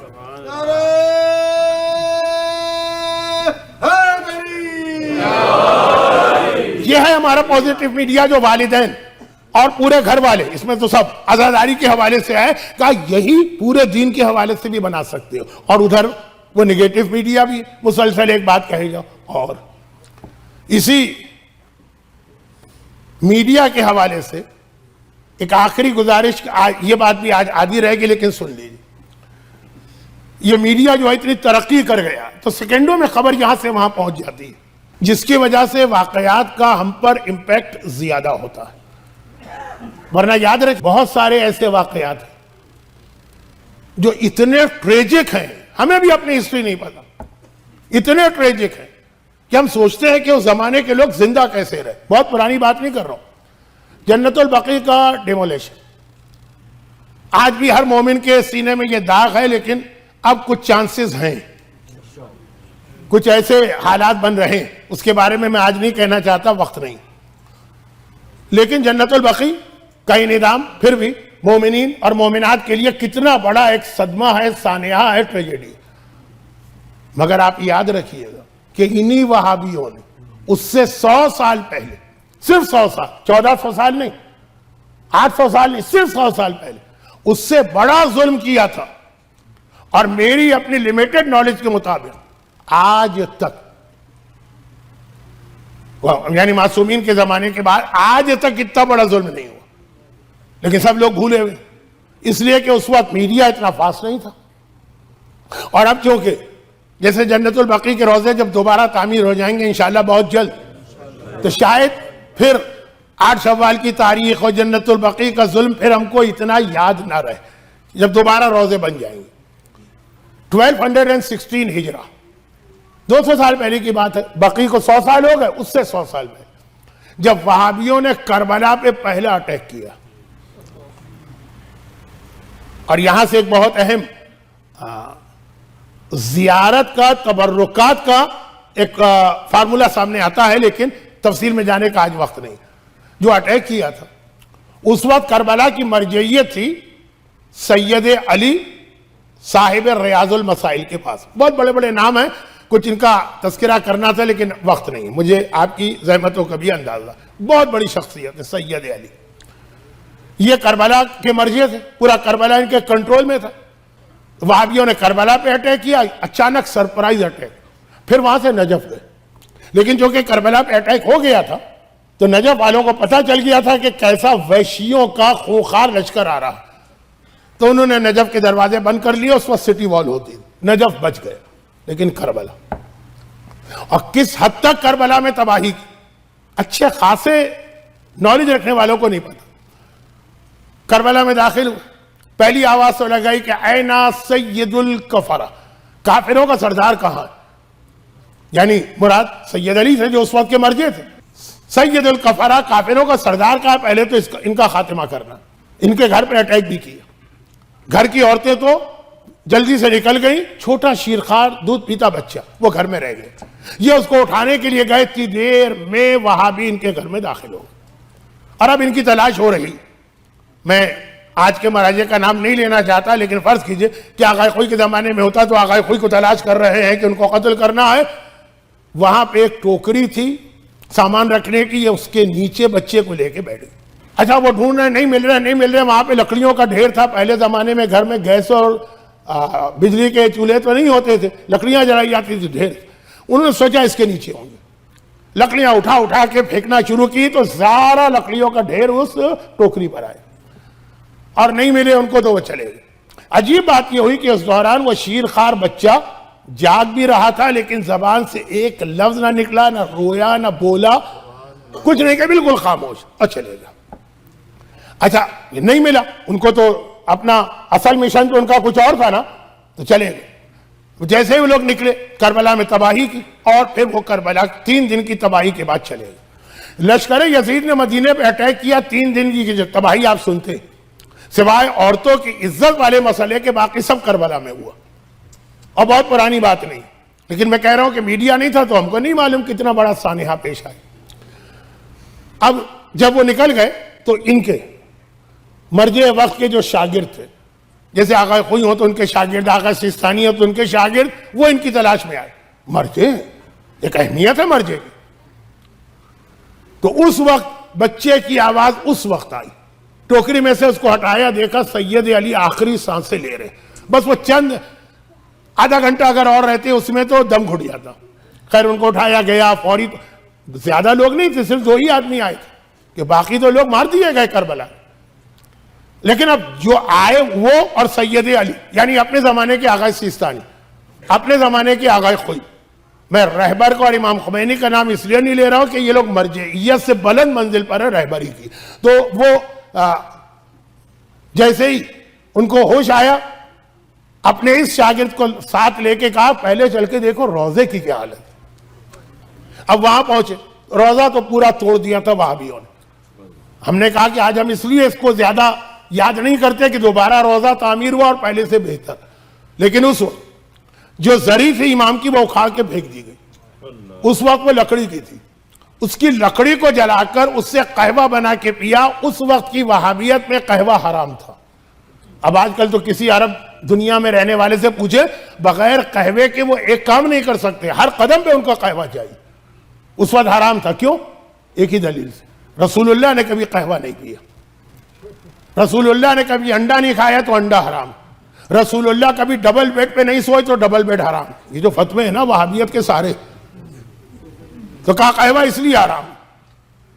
لیکن آقا حسین کی زری کو جلا کر اس سے قہوہ پکا کر، یہ توہین والا انداز، جیسے لشکر یزید نے اپنے حساب سے توہین کا طریقہ کیا لیا کہ مسجد نبوی میں شراب پی۔ ان کے نزدیک قہوہ بھی حرام ہے، قہوہ بھی ایسی چیز، کربلا میں شراب تو ملے گی نہیں لوگوں کو۔ اب اس کے بعد جب زری نکالی، زمین بھی کھود دی۔ اب دیکھیے یہ ہسٹری میں غالباً واحد واقعہ، مرجع وقت سید علی صاحب ریاض، بہت بڑا نام ہے، آپ کسی عالم سے کے سامنے ان کا نام لیجئے۔ بہت تیزی سے بات ختم کر رہا ہوں۔ اپنے شاگرد کے ساتھ آگے بڑھے، قریب آئے، زمین کو اتنا کھودا گیا تھا کہ آقا حسین کے بدن نظر آ رہے ہیں۔ آقا حسین کا بدن، جنت البقیع میں ظلم نہیں ہوا ہے، یہ ظلم نہیں ہوا کہ وہاں تک پہنچے ہو کہ جہاں پہ میتیں تھیں۔ حجر ابن عدی کے بارے میں مشہور ہو گیا تھا، لیکن اول تو حجر ابن عدی کی کیا حیثیت ہے آقا حسین کے سامنے، اور دوسرا وہ بھی بعد میں پتہ چلا کہ غلط۔ یہ واحد واقعہ ہے کہ جب کربلا پہ وہ ظلم ہوا، روزہ گرا کر، زری جلا کر، قبر کھود کر، کہ آقا حسین کے بدن کا ایک حصہ نظر آ رہا، دونوں نے فوراً اپنی آنکھیں بند کر، تیار نہیں تھی منظر دیکھنے، جلدی سے اس کو بند کیا، پھر بعد میں لوگوں کو بلائے۔ لیکن اس دوران جو آقا حسین کے جسم سے مٹی مس ہو رہی تھی، وہ دونوں کے پاس ایک ایک رومال تھا، تھوڑی تھوڑی مٹی دونوں نے جمع کی اور وہ رومال لے کے اپنے یہاں آ گئے۔ یہ ایکچول اور اوریجنل خاک شفا یہ۔ اچھا اب یہ خاک شفا کا ایک مسئلہ آتا ہے نا کہ آج کل جو کربلا میں خاک شفا کی تسبیح، سجدگاہ، وہ اوریجنل نہیں، اسی لیے آغا سیستانی کا جو فتویٰ ہے کہ خاک شفا وہ جو بالکل قبر امام حسین میں امام کے جسم کے بہت قریب ہے۔ اب قریب کی تعریف نہیں کی ہے، بہت قریب، اور صرف اسی کی اجازت ہے کہ آپ اس کو شفا کی نیت سے کھا سکتے ہیں۔ مٹی اسلام میں حرام ہے، حتیٰ روضہ رسول کی مٹی کھانا بھی حرام ہے، حتیٰ نجف کی مٹی کھانا بھی حرام ہے، حتیٰ بقیع کی مٹی کھانا بھی حرام، صرف کربلا، وہ بھی شفا کی نیت سے۔ آپ نے کہا کربلا کی مٹی کھانا، ذرا دیکھنا اس کا ٹیسٹ کیا ہے، وہ جائز نہیں، شفا۔ اللہ کے 3 وعدے حسین سے تھے نا، امامت تیری ذریت میں ہے، دعا کی قبولیت تیرے قبے کے نیچے ہے، اور شفا تیری تربت میں۔ یہ ایکچول تھوڑی سی یہ لے کر آئے تھے، اور یہ تھوڑا تھوڑا کر کے تقسیم ہوئی، تو اس سے بہت سارے معجزات بھی ہیں جو مجھے آج پڑھنا تھے، لیکن اب وقت ختم ہو گئے۔ باقی آغا سیستانی کہتے ہیں کہ آپ کو جہاں خاک شفا ملے، تو جب تک کہ کنفرم نہ ہو، کنفرم کیسے ہو؟ 2 عادل گواہی دے کہ یہ وہ والی مٹی ہے، اور اگر اس طرح کنفرم نہ ہو تو آپ اس کو شفا کی نیت سے نہیں کھا سکتے۔ ہاں پھر استعمال کریں، کیسے؟ پانی میں گھول کے، وہ ایک الگ چیز۔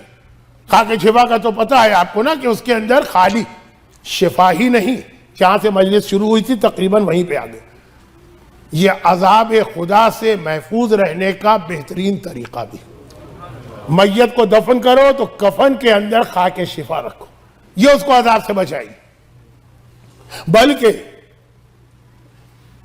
زیادہ بہتر ہے کہ جو کافور اس کے جسم پہ لگاتے ہو نا 7 اعضاء، اس کافور کے ساتھ بھی خاک شفا کو مکس کرو۔ لیکن دونوں صورتوں میں ایک بات کا خیال کرو کہ ایسی جگہ پہ یہ خاک شفا نہ ہو جو توہین کا سبب ہو، جیسے پاؤں کے انگوٹھے، یا نجاست کا سبب ہو۔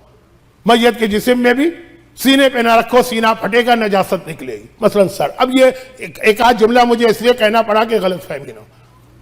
ایک طرف دنیا کی ہر بیماری کی شفا ہے، دوسری جانب عذاب قبر اور عذاب آخرت سے بچانے والی چیز، اور تیسری جانب ہمارے بہت سارے ساتھی، آج میں ان کو الوداع کہہ رہا ہوں، جو زیارت کے لیے جا رہے ہیں، جائیں گے کربلا میں، لیکن آپ سال میں 1-2 دفعہ جاتے ہیں. آسمان کے فرشتے تو ہر رات اس کثیر تعداد میں آتے ہیں. ایک جماعت آتی ہے تو ایک جماعت جاتی ہے تو ایک جماعت. آج شب جمعہ تو کیا کہنا فرشتوں کا.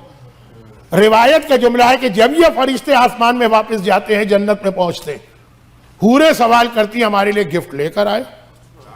حوریں کیا گفٹ چاہیے, تم تو جنت میں ہو, جنت میں تو ہر نعمت موجود ہے. کہا کہ کربلا کی خاک شفا. یہ فرشتے جب جاتے ہیں تو خاک شفا لے کے جاتے ہیں, کیونکہ جنت کی, اب دیکھیں جنت میں کس چیز کی کمی ہے, لیکن خاک شفا خاک شفا. اور یہ حسین اور اصحاب حسین کے خون کے قطروں نے اس کو خاک شفا بنایا, کہ جس حوالے سے ایک بہت اہم پیغام مسلم نے دیا. اب یہاں پہ بہت احتیاط سے مجھے بات کرنا ہے, وقت بھی نہیں, مسئلہ شرعی بھی انوالو ہو رہا. جناب مسلم ابن عقیل, ان کا خون کربلا کی زمین پہ نہیں, یہ شہداء کربلا.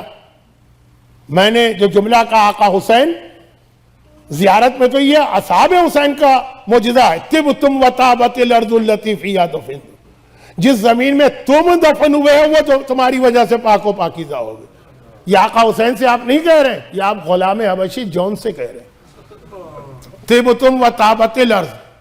لیکن یہ بات ذرا سا بھی میں پھیلا دوں گا تو مجلس بہت لمبی ہوگی. اختتام پر مسلم ابن عقیل, جن کا خون کربلا کی زمین پہ نہیں بہا, لیکن شہداء کربلا کی لسٹ میں وہ بہت ہی نمایاں ہیں اور ٹاپ آف دا لسٹ. بلکہ ایک عجیب جملہ علماء کہتے ہیں, پوری مجلس اس کے اوپر ہوتی, جو اس کا وقت نہیں ہے میرے پاس, اور وہ یہ کہ ہمارے یہاں آقا حسین تو خیر امام معصوم, لیکن کربلا کے حوالے سے جو ایک سمبل شخصیت آئے گی وہ حضرت عباس کی آتی. یعنی اگر اسلام ہم کو نہ روکتا تو ہم حضرت عباس کو امامت سے کم نہیں سمجھتے, اور اگر اسلام معصومین کو 14 میں محدود نہ کرتا تو حضرت عباس کے بارے میں سوال ہی نہیں ہوتا کہ ہم ان کو 15واں معصوم نہ مانتے. محفوظ مانتے ہیں ابھی بھی, گناہگار نہیں کہتے نعوذ باللہ. اس کی بہت ساری مصلحتیں ہیں, لیکن روایتوں میں بھی مسلم کو حضرت عباس سے کمپیئر کیا گیا, اور ہمارا طریقہ کار ہے عزاداری کا اس میں بھی.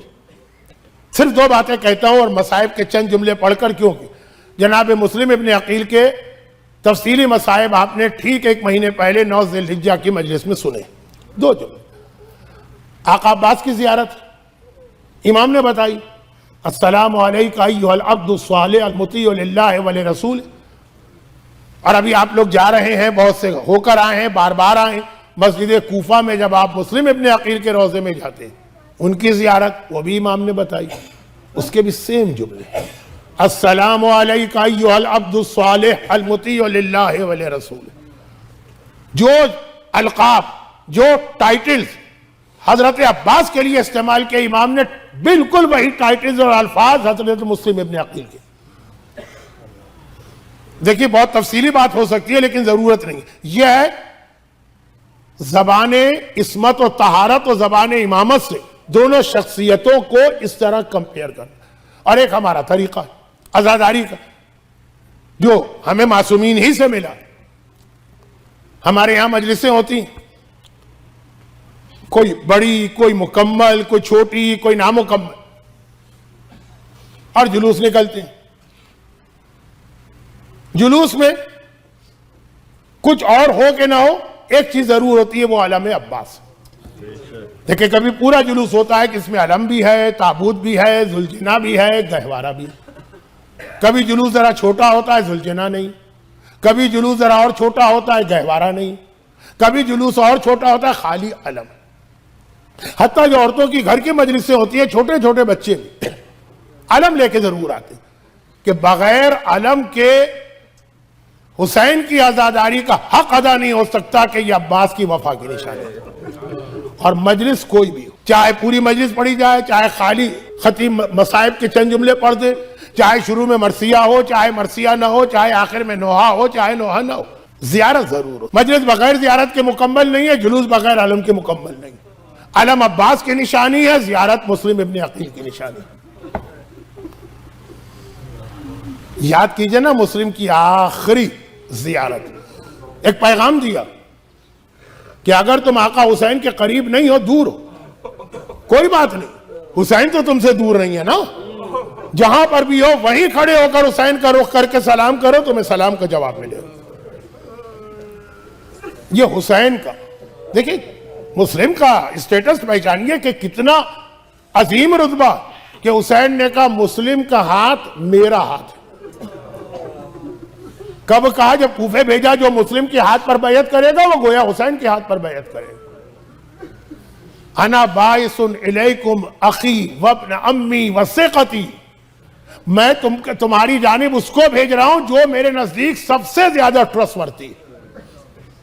حسین اگر کسی کے بارے میں یہ کہے اس کے ہاتھ کو اپنا ہاتھ قرار دے دے، تو یزید کے لیے معاملہ آسان بھی کر دیا کہ بھائی حسین فاتح خیبر حیدر کرار کے بیٹے ہیں، ان سے تو بیعت لینا مشکل ہے، مسلم تو معصوم نہیں ہے نا، ان سے بیعت لے لو۔ مسلم کا ہاتھ حسین کا ہاتھ ہے نا، اگر مسلم نے یزید کی ہاتھ پر بیعت کر لی گویا حسین نے بیعت کر لی۔ مگر یزید کو پتا ہے کربلا میں حسین سے بیعت مانگنا آسان ہے، کوفے میں اکیلے مسلم سے بیعت مانگنا ناممکن ہے۔ کتنی عجیب بات ہے جن کے لیے پوری کائنات بنی۔ اسی خاندان کی ایک شخصیت 9 ذی الحجہ کو کوفے کی گلیوں میں اس طرح سے ہے کہ کہیں سر چھپانے کی جگہ نہیں، اور آخر جب تھک کے ایک جگہ بیٹھ گئے، مومنہ کا گھر ہے طوعہ کا، جس کا بیٹا انتہائی سخت دشمن ہے اہل بیت۔ اصل میں مجلس کا پیغام یہ تھا اور اس سے مجھے مصائب ملانا تھے، لیکن وہ پیغام رہ گیا، کل آئے گا، مصائب ابھی آج ہی رات۔ دشمن ہے اہل بیت لیکن گھر سے باہر ہے، ماں پھر ماں ہوتی ہے، بے چین ہو کے بار بار دروازہ کھولتی ہے، میرا بیٹا آیا کہ نہیں آیا۔ اب جو دروازہ کھولا دیکھا کہ ایک مرد شریف میری دہلیز کے اوپر سر جھکائے بیٹھا۔ کہا کہ اے شخص تجھے نہیں پتا کوفے کے حالات کتنے خراب ہیں، حاکم کا حکم ہے کہ آج کوئی گھر سے باہر نہ رہے، اپنے گھر چلا جا ورنہ تو بھی مصیبت میں پڑے گا اور میرے لیے بھی مصیبت آئی۔ اہل بیت کی ایک فرد کہہ رہی، اور اے ضعیفہ جس کا کوئی گھر ہی نہ ہو وہ جائے تو کہاں جائے؟ جو اہل بیت ہے نا وہ آج بے بیت کے ہو گئے ہیں۔ تو نے گھبرا کے کہا کہ تو ہے کون؟ کہا نا مسلم ابن عقیل۔ گھبرا کے کہا وہ حسین کا سفیر؟ کہا ہاں۔ تو قدموں پہ گر پڑی، مولا میری خوش قسمتی آپ میرے گھر میں تشریف لائی۔ بات مختصر کرتا ہوں کیونکہ تفصیلی مصائب 1 مہینے پہلے آپ نے سنے۔ تو کا بیٹا آیا، جب اس کو پتا چلا کہ جس کو میں تلاش کر رہا تھا ریوارڈ کی وجہ سے، حاکم نے اعلان کیا تھا نا بڑا بھاری انعام ملے گا، وہ تو میرے گھر میں، فوراً ابن زیاد کو خبر دیتا ہے، وہاں سے فوج آتی ہے محمد ابن اشعث کی قیادت میں۔ یہ خاندان بھی کیسا خاندان ہے، باپ ساری زندگی علی کا دشمن رہا، بیٹی یعنی محمد کی بہن جودہ نے امام حسن کو زہر دیا، اور اس کا بھائی محمد مسلم کو گرفتار کرنے آئے۔ جیسے ہی مسلم نے فوجوں کے آنے کی خبر سنی، ایک مرتبہ تلوار سوت کے گھر سے باہر نکلی، تو قدموں پہ گر پڑی، مولا آپ اکیلے، باہر کھلا میدان، آپ اتنی بڑی فوج کا مقابلہ نہیں کر سکتے، میرے گھر میں رہ کر مقابلہ کریں۔ وہی جواب دیا جو ایک ہاشمی شہزادہ ہی کہہ سکتا، کہا طوعہ میں یہ برداشت نہیں کر سکتا کہ میری وجہ سے یہ ظالم فوج تیرے گھر میں داخل ہو اور تیرے گھر کی بے حرمتی اور بے احترامی ہو۔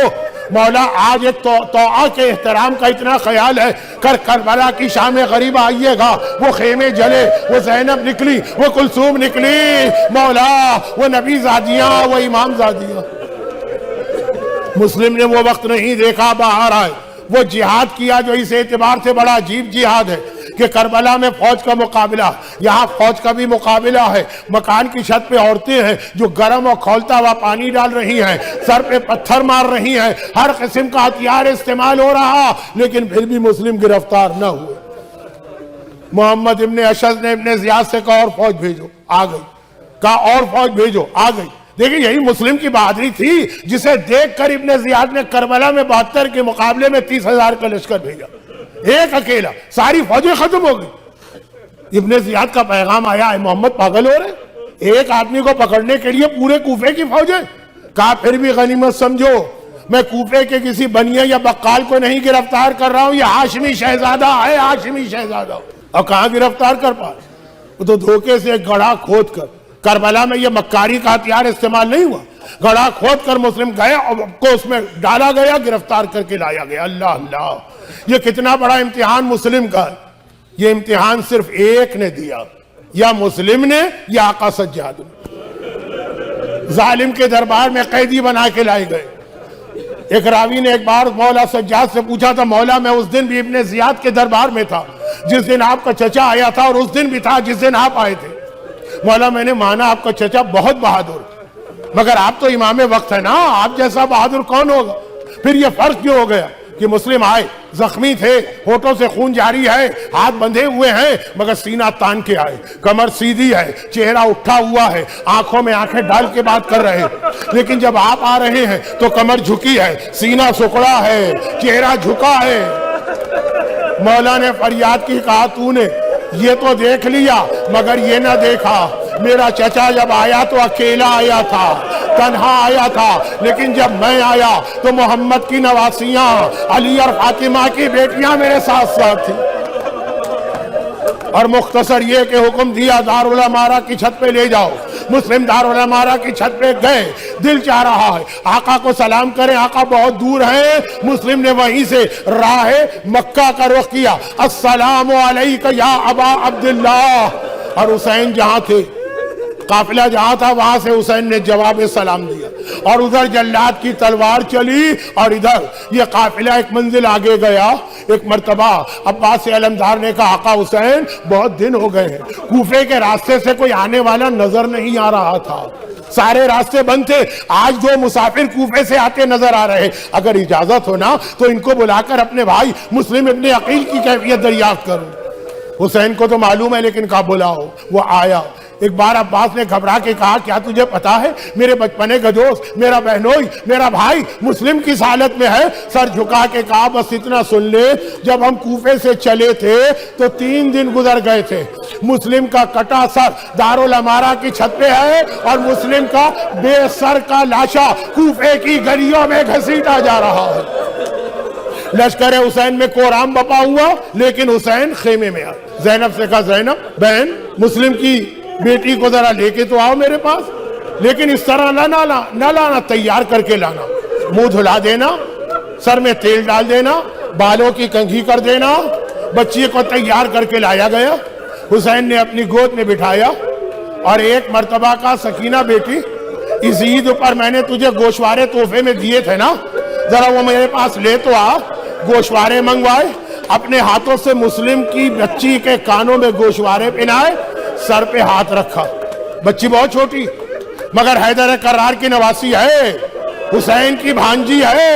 ایک مرتبہ تڑپ کے کہا، ماموں آج تو آپ کا ہاتھ اس طرح میرے سر پہ آیا ہے جیسے یتیموں کے سر پہ ہاتھ پھیرتے ہیں، بس میرا دل چاہتا ہے ہاتھ جوڑ کر کہوں، اے مسلم کی یتیمہ، ان عزاداروں کا پرسہ لیجیے، آپ یتیم ہو گئی، لیکن اگر گستاخی نہ ہو تو کوئی سر پہ ہاتھ پھیرنے والا تو ہے نا، کوئی گوشوارے پہنانے والا تو ہے نا۔ آئے کربلا کی یتیمہ ہے، بابا اس کا بھی مارا گیا، گوشوارے پہنانے والا کوئی نہیں ہے، گوشوارے چھیننے والے ہیں، آئے تیار کرنے والا کوئی نہیں ہے۔ ادھر اس نے کہا، آئے بابا، کہیں سے تماچا لگا، کہیں سے کوڑا۔ اجرکم اللہ، خدا بندہ عالم غربت میں شہید ہونے والے حسین کے سفیر مسلم ابن عقیل کا واسطہ، اور مسلم کی اس یتیمہ دختر کا واسطہ، جو آج کی مجلس میں گریہ کرنے والے مومنین اور مومنات ہیں، ان کو، ان کے گھروں کو، ان کے گھر والوں کو، ان کی اولادوں کو ہر مصیبت و پریشانی سے محفوظ فرما۔ اس گریہ کا واسطہ آج کی شب جمعہ بھی ہے، ہماری تمام دعائیں اور حاجتیں قبول فرما۔